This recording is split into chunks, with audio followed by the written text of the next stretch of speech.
Habemos finalista da Liga dos Campeões dessa temporada, minha gente. Eu tava aqui pensando como é que eu iria adjetivar, né? Classificar, catalogar essa Inter de Milão que surpreendentemente conseguiu chegar à final da Champions. Vamos combinar, olha no meu olho, tá? Olha no meu olho. Não vamos mentir aqui.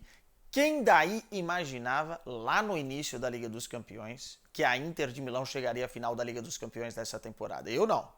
Eu não vou ser hipócrita. Aliás, nem quando os caras chegaram às oitavas de final. Eles passaram num grupo da morte com o Bayern de Munique, que sempre foi a própria morte, inclusive venceu os 2 jogos da Inter de Milão, eliminando o Barcelona. Pegaram um Porto, que a gente sabe que é um time cascudo, que está acostumado nos últimos anos a eliminar equipes italianas, e conseguiram passar na raça, na vontade.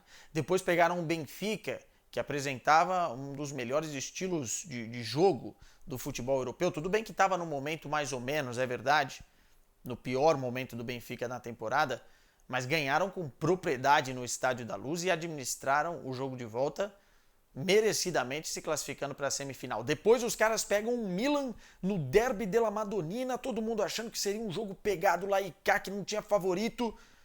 E, cara, os interistas dominaram os milanistas de uma forma ímpar. Não deram chance para o Milan nessa semifinal de Liga dos Campeões. Eu estou falando do primeiro tempo avassalador da primeira partida e eu estou falando do que a estratégia da Inter de Milão funcionou nesse segundo jogo. A Inter fez o que quis desse Milan, que não teve a capacidade de reagir por alguns fatores. A gente vai analisar aqui no vídeo o jogo de hoje, claro, mas muito mais essa Inter. Óbvio que a gente vai ter tempo para analisar até a final da Liga dos Campeões. E independentemente de quem venha do outro lado, o favoritismo nunca vai estar com a Inter de Milão nessa final. Porém, é bom dizer que em um jogo só, esse time da Inter, e agora sim eu vou adjetivá-lo, é cínico o suficiente para conseguir aprontar alguma coisa e levar essa Liga dos Campeões da Europa. É um time que se adapta muito bem às qualidades e às características do seu adversário. Parece que é um time travado, mas não é. É um time que, quando quer, sabe jogar e sabe das características dos seus jogadores para conseguir atingir aquilo que tem. É um time defensivamente muito bem treinado e muito compacto. Não tem vergonha de jogar com uma linha de 5 lá atrás quando é preciso, com o Dumfries e o Di Marco, que parecem que tem um fôlego extra a cada jogada, né? Os caras vão e voltam e não tem problema também de defender, defendem muito bem.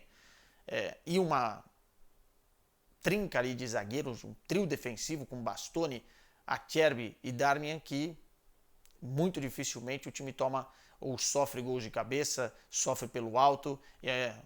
Uns caras que conseguem ali encaixotar os seus rivais, né? Por mais qualidade que esses tenham. E ainda tem o Onaná, que é um brilhante goleiro. Dos 12 jogos, a Inter não sofreu gols em 8 partidas.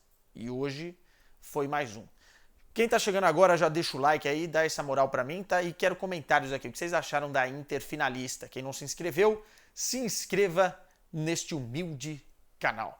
Vamos começar falando do jogo de hoje. Quando você joga com um confronto que já está 2-0 no intervalo, né, nos primeiros 90 minutos, é óbvio que você joga com mais tranquilidade. Você consegue imprimir o que você pensou com mais tranquilidade, né? A estratégia da Inter já seria melhor colocada porque a vantagem era muito grande. E além da vantagem, a Inter tem um melhor plantel do que o Milan e o melhor jogador do Milan está no seu pior momento físico, né?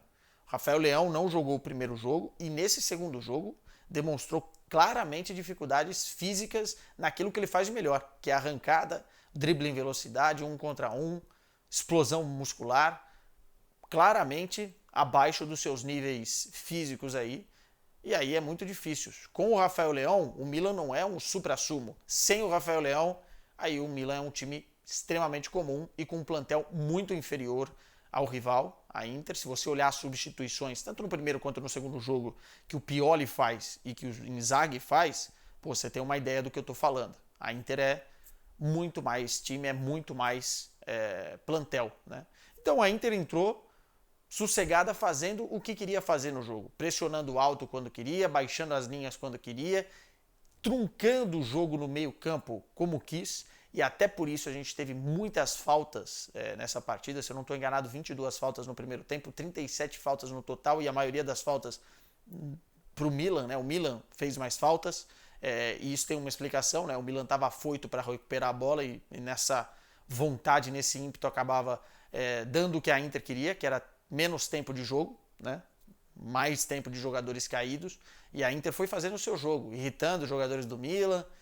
E até no primeiro tempo, o Milan encontrou alguns espaços, e o Onaná foi muito bem, o Maignan também foi muito bem do outro lado, mas teve um lance do Brahim Dias que o Onaná faz uma excelente defesa, um chute de fora da área do Theo Hernandes, e o Rafael Leão, no único lance que ele teve na partida, uma bola acionada na esquerda, ele chuta cruzado e quase faz um gol, aos 37 minutos do primeiro tempo. E foi só. O Milan foi só isso, porque não voltou do intervalo.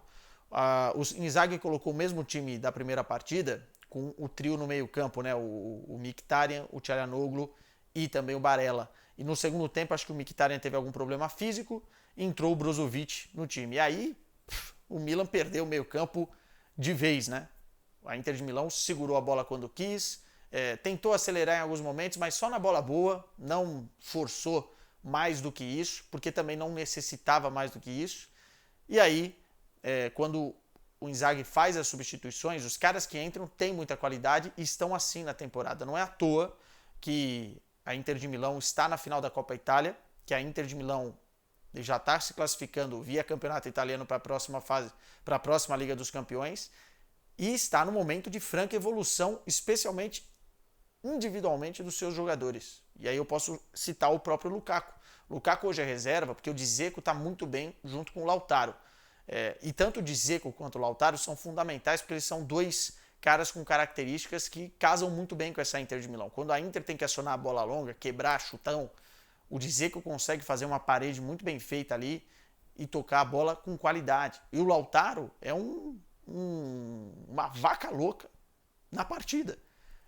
Não para um minuto, pressiona o adversário, pressiona bem a saída de bola. E quando tem a bola no pé, a gente sabe que o Lautaro tem qualidade, apesar, talvez, dos últimos meses, né, do último ano do Lautaro, que muita gente o criticou, inclusive na Copa do Mundo. Mas joga muita bola. E o Lukaku no banco. Quando o Lukaku entra, a dupla funciona muito bem com o Lautaro ali, e numa jogada entre os dois, sai o gol que sacramenta a ida da Inter para a final. Boa tabela, o Lukaku fez muito bem a parede ali, segurou a bola, depois rolou de novo para o Lautaro, que fez um gol. O Maignan não pôde fazer nada, um chute muito forte, já quase dentro da pequena área, enfim. E o Lukaku vai lá comemorar com a torcida, uma foto emblemática. Aliás, para quem criticou a foto do Lautaro, com o Messi na Copa do Mundo, né? Essa foto é do Lautaro. Lautaro assim com a torcida, enfim. Uma classificação justíssima de um time que foi muito superior ao seu rival. O Milan não teve chances nessa eliminatória. Agora, o jogo não foi bonito, tá? Não vamos falar que, nossa, que beleza, que espetáculo de futebol. Foi um jogo muito à italiana, 37 faltas, e a Inter fez o que tinha que fazer. Aliás, é isso. A Inter faz o que tem que fazer. A Inter não é um time assim com grandes características que você fala, pô, a Inter joga desse jeito, time plasticamente fantástico. Não, não. A Inter é cínica, ela faz o que tem que fazer e é assim que ela vai encarar a final, independentemente se vier Manchester City ou Real Madrid. O cinismo dessa Inter de Milão impressiona. Como eu disse, oitava final da história, um time que não sofreu gols em 8 dos 12 jogos, e um time que da última vez que venceu a Champions foi em 2010, com o José Mourinho, e consequentemente era um time também com outras características, outros jogadores, mas um time muito mais aguerrido, com competências na transição ofensiva, no contra-ataque, e sólido defensivamente, assim como essa Inter de Milão. Não estou falando que vai ganhar a Champions, mas estou falando que um jogo, independentemente de quem vier do outro lado, pode sim competir. Parabéns à Inter de Milão, que conseguiu uma reviravolta nessa temporada, espantar as críticas e eliminar grandes adversários.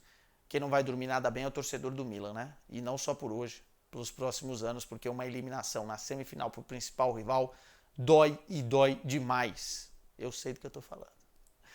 Beijo para vocês, amanhã a gente volta com mais um vídeo aqui no canal e dessa vez falando da outra semifinal e do outro finalista que vai sair do jogo entre Manchester City e Real Madrid.